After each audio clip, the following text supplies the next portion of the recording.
On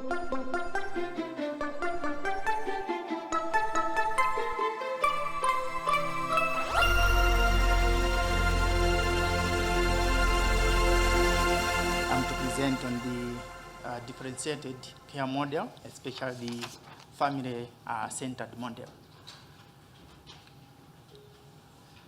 So I have nothing to disclose, and the presentation will go through background, objective, and then results, and then conclusion. So about the background, 57% of the children who are on ART, 57% of the estimated children who are HIV positive are receiving antiretroviral therapy. That's for the data for UNAIDS 2023. And when we compare with the adults are higher with 77%. And on the viral load suppression, we see that it's even lower among the children, which is at 48%. And then for the adults, it's 73%. So if we look at sub-Saharan Africa, we find that the coverage, treatment coverage is at 65% for children versus the 84% for adults. And the viral suppression, it's 54% among the children, while for adults, it's 78%. So nationally, that's in Malawi, we note that the treatment coverage amongst the children is at 72%. And then if you look at the adults, it's at 92%. However, the suppression is at 61%, and that's for children. And then for adults, it's at 88%. So all this is for the UNS data 2024. So on the facility that is implementing the family-centered model, which is Mountain Pro Center, in 2021, the treatment coverage was on 78%, and the suppression was at 59%.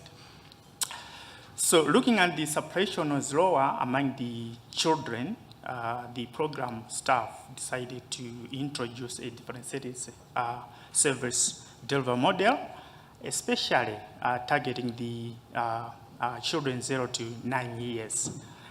And we know that this one we wanted to adopt to another program already being implemented under adolescent program, ages 10 to 18, where we saw that with the frequency of coming to clinic was impacting on them, because they could come at longer intervals, meaning that the dispensation was higher, and the parents were supporting the model. So we thought of replicating it to children. So the gap was also identified through the program data reviews, which we also conduct, and it showed that indeed the suppression amongst the 0 to 4 years is the worst. And then it is getting better as they grow old. So we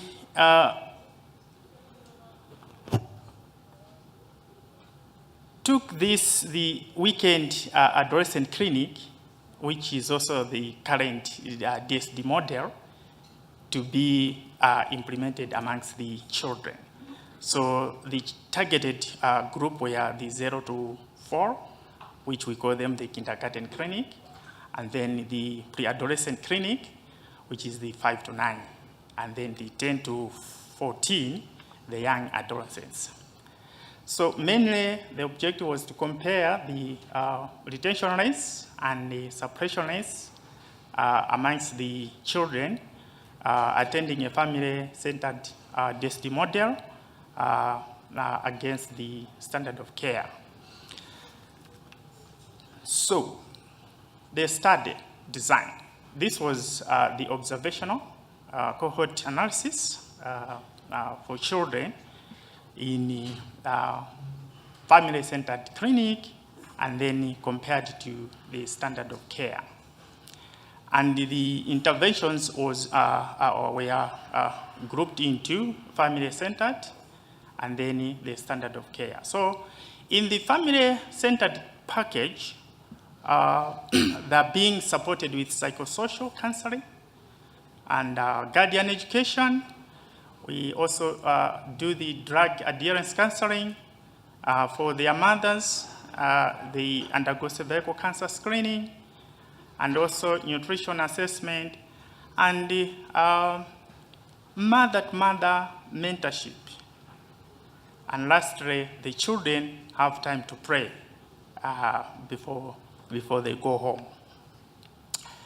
So this DSD model is being implemented at Martin Pro Center, which is the largest clinic in Malawi, and even in Southern Africa, because it has got 26,000 plus clients alive in care.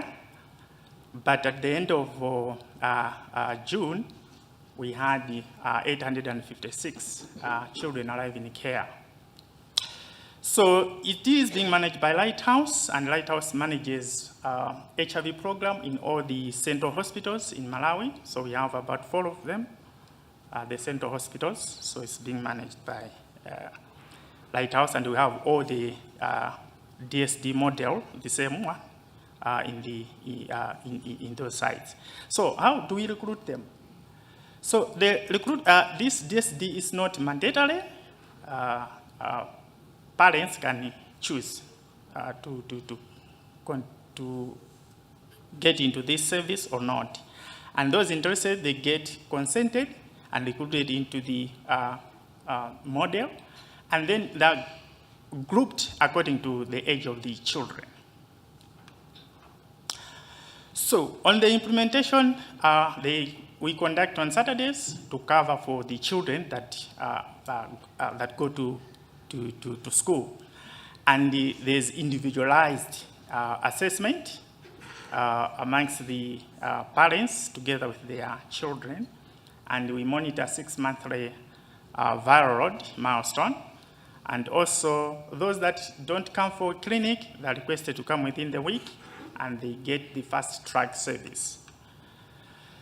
So overall, we had 60% in the DSD model, and then the age, that's media, the average age at recruitment, that was 7 years with the standard deviation of plus or minus 4. And we had the 51% female in the data set. And at the end of their last visit, all the clients, in this case children, were on the DTG-based regimen. So we have added just because others, based on the weight, that's why they were still getting the DTG that is also being given to adults. So on the retention, we found that retention was higher amongst the children in family-centered model compared to standard of care.